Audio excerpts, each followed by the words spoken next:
सास का घूंघट पार्ट 2।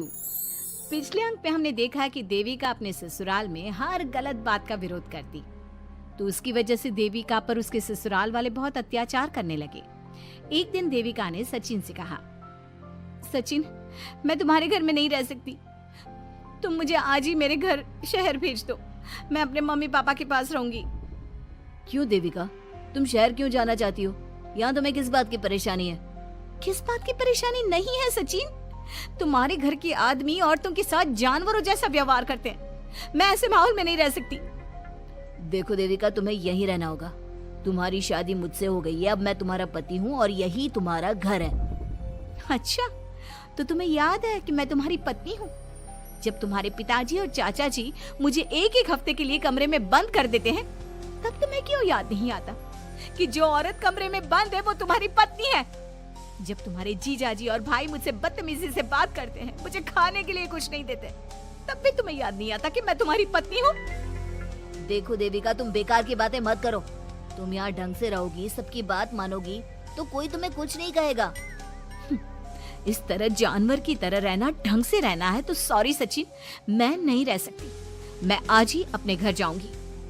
ये बोलकर देविका अपना सामान पैक कर लेती है और घर से जाने लगती है। सचिन भी उसके पीछे पीछे चलता है और उसे समझाने की कोशिश करता है।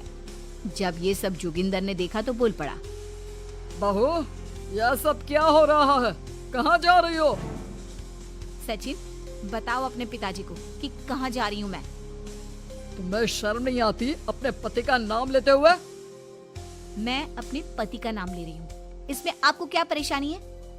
आपका नाम तो नहीं ले रही हूँ ना? देविका, ये किस तरह से बात कर रही हो तुम पिताजी से? जिस तरह से करनी चाहिए उस तरह से कर रही हूँ बात। इससे अच्छी तरह से मैं तुम्हारे घर के किसी भी आदमी से बात नहीं कर सकती। तीनों की बात सुनकर घर के बाकी लोग भी वहां आ जाते हैं। तभी जोगिंदर कहता है, हमारे घर की औरतें अपने मर्दों का नाम नहीं लेती। तुम्हारे शहर में होता होगा, लेकिन हमारे यहाँ पर ऐसा कुछ नहीं होता। बहू, सचिन तुम्हारा पति है, तुम उसका नाम मत लिया करो। तुम अपने पति का नाम लेने की जगह ए जी, ओ जी, सुनो जी कहा करो। पति ना परमेश्वर होता है। तो परमेश्वर का तो हम नाम लेते हैं। क्यों माँ जी, क्या आप अपने इष्ट देव का नाम नहीं लेती? माँ जी, ये सब इन पुरुषों के बनाए तौर तरीके हैं, औरतों को दबाने के लिए। ये बेशर्म लड़की ऐसा नहीं सुधरेगी। ये हमारे घर की औरतों को भड़का रही है। सचिन, तुम इसे चुप कराओगे या फिर मैं करूं? नहीं नहीं पिताजी, मैं अभी समझा देता हूँ। चलो देविका अंदर, और कितना तमाशा बनाओगी मेरा। सचिन, मैं अंदर नहीं बाहर जाऊंगी, अब मैं यहाँ नहीं रह सकती। देविका की बात सुनकर महेंद्र कहता है, भाई साहब, ये लड़की इस घर से और गांव से बाहर ना जानी चाहिए, नहीं तो हमारे घर और गांव की औरतें भी ऐसी ही हरकतें करेंगी, वो भी मर्दों के खिलाफ बगावत करेंगी। और मैं भी देखती हूँ कि मुझे घर से बाहर जाने से कौन रोकता है। बहू, इनसे बहस करने का कोई फायदा नहीं, तुम अंदर चलो। इस गांव के मर्दों के अंदर बहुत अहंकार भरा हुआ है। देविका किसी की बात नहीं सुनती और अपना सामान उठाकर घर से बाहर जाने लगती है। तभी वहां मोहन और कल्याण आते हैं। कल्याण देविका के हाथ में से उसका सूटकेस छीन लेता है और मोहन देविका को जोरदार थप्पड़ मारता है। देविका का सर दीवार में लगता है और वो बेहोश हो जाती है। देविका, देविका तुम ठीक तो हो? भैया, आपकी हिम्मत कैसे हुई मेरी पत्नी पर हाथ उठाने की? सचिन, तुम जल्दी से देविका भाभी को अंदर कमरे में ले जाओ, मैं अभी वैद्य जी को लेकर आती हूँ। वीना जल्दी से वैद्य जी को लेकर आती है। वैद्य जी थोड़ी देर तक देविका की जांच करते हैं और कहते हैं, मुबारक हो आप सबको, आपकी बहू माँ बनने वाली है। अभी तो मैं आपको दवाई दे देता हूँ, लेकिन आगे इनके इलाज के लिए आपको दाई अम्मा को बुलाना होगा। ये बात सुनकर घर के सभी लोग खुश होते हैं। देविका को जब होश आता है, उसे ये बात पता चलती है तो वो बहुत खुश होती है। वो सबसे कहती है, मैं अपने बच्चे को यहाँ नहीं रख सकती। क्यों बहू, क्या हुआ? अब तुम ये सब बातें मत सोचो, तुम्हें आराम करना चाहिए। नहीं माँ जी, आप नहीं समझ रही। अगर मेरा बेटा हुआ तो इस घर के मर्दों की तरह अहंकारी और औरतों पर जुल्म करने वाला बनेगा, और अगर मेरी बेटी हुई तो वो जानवरों की तरह जुल्म सहने वाली बनेगी और दोनों ही अनपढ़ रहेंगी। देविका की बात सुनकर घर की सभी औरतों को पहली बार एहसास हुआ कि वो किस अंधकार वाले समाज में जी रही हैं। लेकिन फिर भी घर की सारी औरतें उसे ही समझाती हैं। बहू देखो, तुम्हारी बात सही है, लेकिन तुम इस हालत में सफर नहीं कर सकती। हाँ बहू, तुम यहीं रहो, अपना और अपने बच्चे का ख्याल रखो। देखो ना देविका भाभी, हमें बिल्कुल भी पढ़ना लिखना नहीं आता, अपना नाम भी नहीं लिख पाते, तो आप मुझे थोड़ा पढ़ा दीजिए ना। देविका, तुम्हारी बातें सुनकर पहली बार हमें एहसास हुआ है कि कैसे माहौल में हम जी रहे हैं। तुमने हमारे अंदर उम्मीद की नई रोशनी पैदा की है। यहाँ से मत जाओ तुम। देविका ने घर की औरतों की बात सुनी तो उसका दिल पसीज गया। उसने गांव में ही रहने का फैसला लिया। वो अपने घर की औरतों को रोज पढ़ाती, उन्हें अपने अधिकारों के बारे में, देश के बारे में बताती। इसी तरह कई दिन बीत गए और एक दिन सुजाता ने सचिन से कहा, सचिन, देविका की तबीयत ठीक नहीं, तुम जल्दी जाकर दाई अम्मा को बुला लाओ ना। भाभी, दाई अम्मा क्या कर लेंगी? आप किसी डॉक्टर को बुला लो, मेरी तबीयत ठीक नहीं है। देविका, गांव के लोग डॉक्टर पर भरोसा नहीं करते। दाई अम्मा बरसों से ये काम कर रही है, वो तुम्हें ठीक कर देगी।